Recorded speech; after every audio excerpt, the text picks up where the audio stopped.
Today, I wanted to talk a little bit about the process of getting better at casing. Um, a little background here. I think that there is no shortage of resources available on how to actually case, and probably a lot of people who are much better at teaching that portion than I am. But I noticed when I was casing last year that there seemed to be a lack of process involved or theory on how to actually get better at cases. And the prevailing wisdom that I heard was that the only way to get better at casing is by doing cases. And that's something that I fundamentally disagree with. And I think that there's a lot of evidence to suggest that that's not the case. So, a little bit more background. I was reading the book Grit by Angela Duckworth at the time, and it talks a lot about deliberate practice, which is the centerpiece of what we're doing here today. And it's a great book. Pick it up after you're done recruiting and have a job in place, but you definitely don't need to read it to get the lessons from it. So that's a lot of what we'll be talking about today. And what I've seen a lot of and heard a lot of so far this year is that a lot of people are doing lots of cases, and it feels like their performance is almost random. They'll do great this case, and then the next one will come up and they'll do really poorly, and they don't really know why or how to avoid that phenomenon. And that's kind of what we're trying to target here by being a little bit more deliberate in our practice. So, we're going to start off with the obligatory sports analogy. Now, this can be applied to pretty much anything that you've tried to get good at. For me, I would want to do StarCraft 2, but that's a little less relatable, I think, for people. So I'm going to go with soccer. Um, when I went to soccer practice, and when you went to probably any sports practice that you had, you didn't just play pickup games the whole time, and that's what I think of for casing. Like a case is a pickup game of consulting. What you did instead at practice was drills, and they were oftentimes boring, monotonous, tedious, etc. But that's what you use to get better at the specific skills involved in the game. And it's really hard to get better at, say, soccer from just playing pickup games over and over and over again. Sure, you'll get a little incrementally better over time, but you don't see professionals doing that. And there's a reason for that. Now, what is deliberate practice? Um, Obviously, you can read the quote on the screen. I pulled that out of the paper cited there in the bottom left, Erickson et al. But the cliff notes are that deliberate practice is systematic, it's mentally taxing, so it's not fun. It breaks skill into constituent parts, it sets specific goals, and it prioritizes quality practice over quantity practice. And that's a big piece here. You really can't get, it depends on the person, but for me, I can't get more than, say, an hour of good, deliberate practice at a time. Some of you will be able to do 2 hours, maybe a little bit more, but very few people I think can do more than 2 hours of deliberate practice in a session. And so you might be able to break that up to a couple, two or three practices in a day, but there's going to be very quickly diminishing returns to your practice sessions if you try to practice for, say, 4 hours straight. So let's move on to translating this into casing itself. So constituent parts. And these are pretty much articulated in your case logs, the clarifying questions after the prompt, building the framework, doing the math, brainstorming, and then delivering a recommendation. But I think it's really important to remember that these all have subcomponents. So the framework itself, when I started drilling frameworks, I just took the prompt and then wrote down the framework on paper and called it done. But really, there are several pieces to that. So first, there's asking for a moment to gather your thoughts, which you probably don't need to drill. But if you keep forgetting, then feel free to do it at the beginning of your framework. Then is the meat of it for most of us that we think of, and that's creating your framework on paper. And then lastly, and the piece that I forgot as a key piece is delivering your framework to the interviewer in a top-down way. And so after I developed the ability to, make pretty decent frameworks, I found myself in the actual practice cases failing to deliver it in a way that made sense or was easy to follow. And so that's actually a core part of that component. And so adding that to my drills, made a lot of sense for me. The same can be applied to, say, math, where it's not just doing mental math. And that's the big thing that people like to drill is doing mental math. But there's very, very quickly diminishing returns to doing faster mental math. Where a lot of us make mistakes, and you'll see it in like the Apache helicopter case, is being able to organize your math on your own page in a way that makes sense, and it makes it easy to find mistakes, and it makes it easy to do the process of the math. And then the other piece is communicating your math. So laying out what you're going to do before you start diving into the numbers and put your head down, and walking the client or the interviewer through the math as you do it. And so that, I think, is really a core piece of the drill that people oftentimes miss. So how do we make the improvement a bit more systematic? I kind of made this as a cycle here. So first off is the practice cases. In this context, the practice case is really a diagnostic. It's conducted to assess skill progression on the constituent parts that you've been practicing. Um, so try to have a specific goal or set of goals for each case before you go into it, of the things usually that you've been practicing. And then after the case is finished, you're going to move on to number two here, which is reviewing the cases to analyze performance of the different pieces. And so the best way to do this is to record yourself. It's super, super fucking uncomfortable. I hated it. I only did it a couple times, but I wish I would have done it more because I learned a lot each time I did it. So you don't have to do this every single time, but try to do it once a week, every 2 weeks would be my recommendation to see.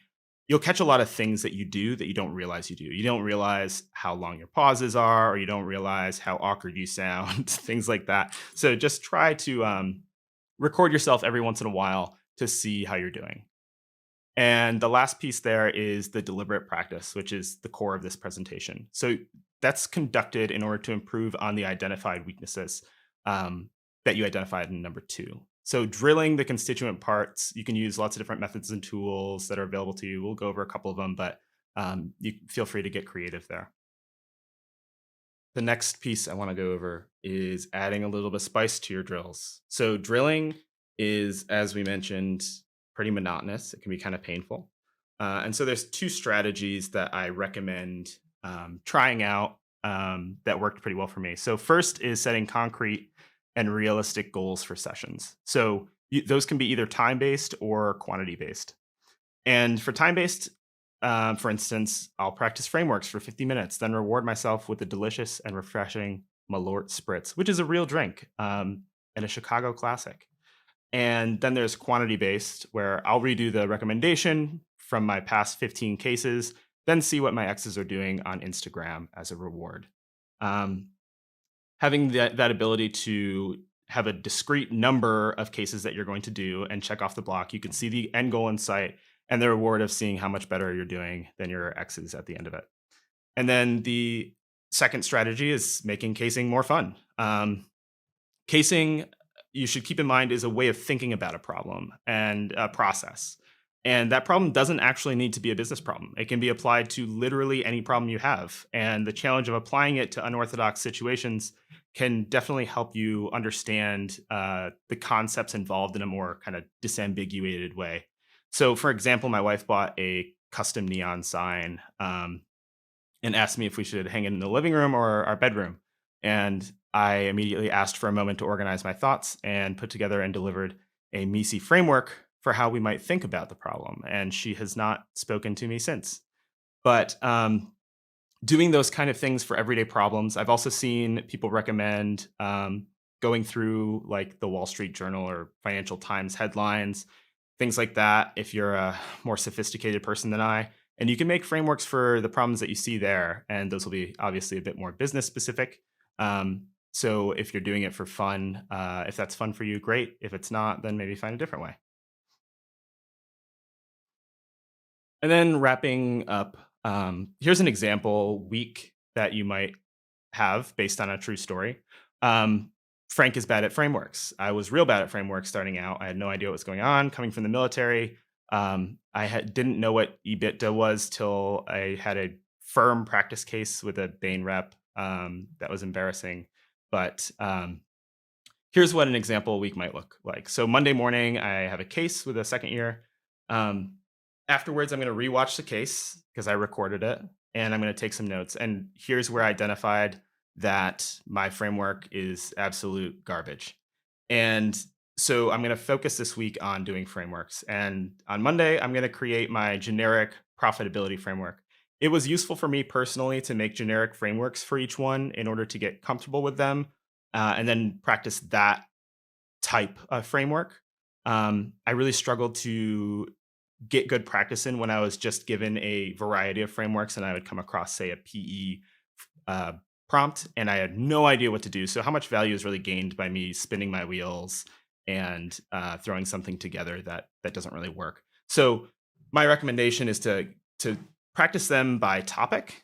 And so, starting with profitability, which is usually considered the easier one, you make it your generic framework and then practice just profitability frameworks from Rocket Blocks or Case Coach or whatever your preferred drilling source is. And that's just a tight hour there. And maybe it doesn't take me a full half hour to come up with a framework, probably won't.